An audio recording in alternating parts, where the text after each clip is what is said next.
لو عايز تعمل قناة يوتيوب ناجحة، لازم تعرف إن النجاح مش بيجي بالصدفة، لكنه بيبدأ بخطوات بسيطة. لو التزمت بيها هتفرق معاك جدا. أول خطوة، اختار فكرة واضحة ومجال تقدر تستمر فيه. بعد كده لازم تعرف جمهورك كويس. مين الأشخاص اللي عايز توصل لهم؟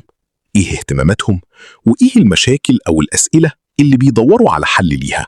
انا هخليك باذن الله تعمل فيديوهات زي الفيديوهات اللي بتظهر معاك على الشاشه دي، فيديوهات السبوره البيضاء او وايت بورد، بشكل سهل جدا، بشكل مجاني، ومن الموبايل كمان للمبتدئين. وتقدر تعمل فيديو 2 دقائق 5 دقائق 10 دقائق ربع ساعه براحتك، سواء هتنشر على الفيسبوك او التيك توك او الانستجرام او اليوتيوب، اي منصه انت عايزها. طبعا جايب لك الطريقه في خطوتين 2 فقط لا غير، بطريقه سهله ومجانيه 100%. كل عليك بس ان انت تقدر تعبنا شويه، تعمل لايك واشتراك وتفعيل زر الجرس وتعليق حلو زيك كده علشان يوصلك كل جديد. تابعوا معايا الشرح وباذن الله الشرح يعجبكم.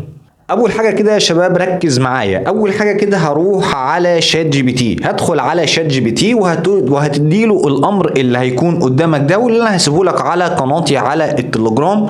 وقناتي على التليجرام بتظهر معاك على الشاشه اهيت. وكمان نزلت الفيديو ده امبارح اللي انا عملته، كان حوالي 2 دقايق، وقلت للناس انتوا عايزين الطريقه، ويعني كان في بعض التفاعل وقلنا ننزل الفيديو.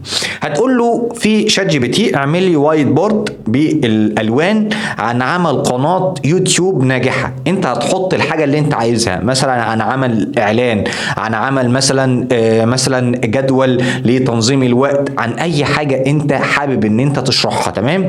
فتقول له انا قلت له مثلا عن عمل قناة يوتيوب ناجحة، واريد عمل 6 برومتات لهذا، ويكون في نص حواري باللغة العربية. تمام. وبعد كده هتضغط على اوكي، هيبدأ يقول لك اكيد هعمل لك 6 برومتات متسلسله لفيديو وايت بورد بشكل ملون وكده، وهيديك ايه، هيديك البرومت جاهز زي ما انتم شايفين كده. ادي البرومت يا جماعه الاول، البدايه فكره القناه. تمام. وادي الفيديو الثاني او البرومت الثاني تحديد الجمهور، وعاطي البرومت ونسخ جنبيه. وهسيب لك المطالبه ديت على قناتي على التليجرام لحد ما عملت تقريبا يعني 6 برومتات. تمام جدا. هاخد اول برومت كده يا ريس، ادي اخده انسخ كده بس. تمام. انا نسخته اهو. تمام. وبعد كده هاجي تحت في شات جي بي تي، في نفس وانا فاتح شات جي بي تي نفس يعني نفس الواجهه ديت، ما اطلعش منها، وهضغط لصق كده. تمام. لصق للبرومت ده. تمام. وبعد كده هعمل ايه، وبعد كده هضغط على السهم الازرق ده، هيبدا يحول لي شات جي بي تي، هيفهم على طول بقى، هيبدا يحول لي البرومت ده لايه، للصوره اللي احنا عايزينها، للفكره اللي احنا عايزينها، او للوايت بورد اللي احنا هنعمله. تمام جدا. يبقى كده الطريقه سهله، انت عملت البرومت وعملت الصوره من خلال شات جي بي تي. يبقى احنا كده ايه، ماشيين بالراحه واحده واحده. هيبقى فاضل لك خطوه واحده بس، ان انت تحول الوايت بورد ده لفيديو، وبعد كده هنعمل له تعليق صوتي او فويس اوفر من على جوجل اي استوديو، وكده يبقى انت امورك تمام جدا جدا جدا. خليك معايا بس للاخر، وصلي على النبي في الكومنتات كده، وعمل لي لايك واشتراك لو انت مش مشترك، وتعليق حلو محفز كده ان شاء الله باذن الله، علشان اللي جاي يكون مفيد ليك. طبعا بيعمل لك الصوره زي ما انتم شايفين يا جماعه اهي، ادي دي اول صوره اهي. تمام.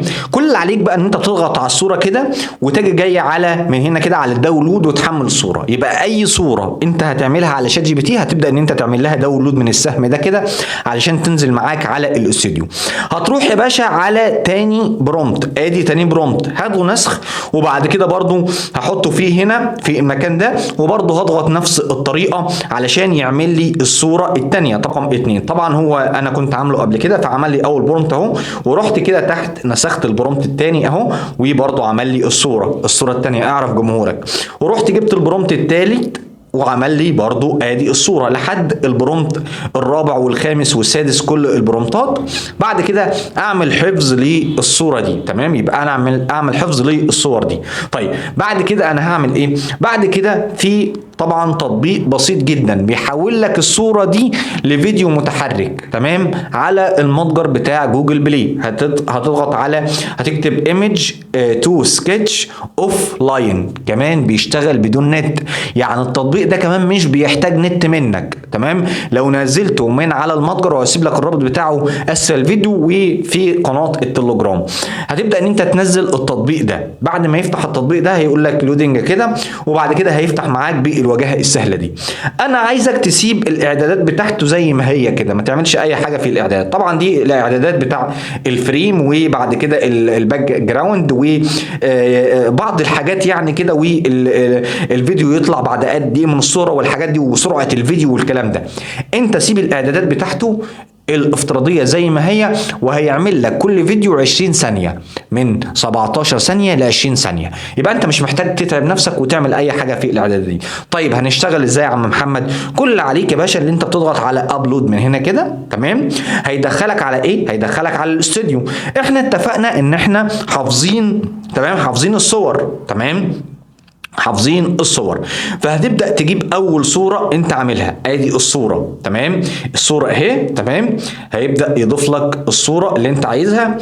ادي ضاف لي كده الفيديو بالشكل ده، او ضاف لي الصوره بالشكل اللي انتوا شايفينه ده، وبقول لك ان هو يعمل الفيديو بالشكل اللي انتوا شايفينه ده. وعندك من هنا الاعدادات، لو ضغطت على السيتنج من هنا كده، بس تاكد ان هو مفعل الخيارات دي، ومفعل يعني ان الجوده بتاعت الفيديو هتكون 1080 زي ما انتوا شايفين. يعني لازم تكون مفعل الثلاثه دول، هو تلقائي بيكون مفعلها، يعني علشان تكون انت فاهم.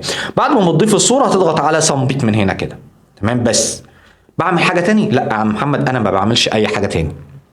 ما تعملش اي حاجه تاني، هتنتظر لحد ما يخلص، تمام. يعني كده هو بيبدا يعمل ايه؟ بيقول لك بليز ويت، انتظر لحد ما ايه؟ ما يخلص تحويل الصوره لفيديو.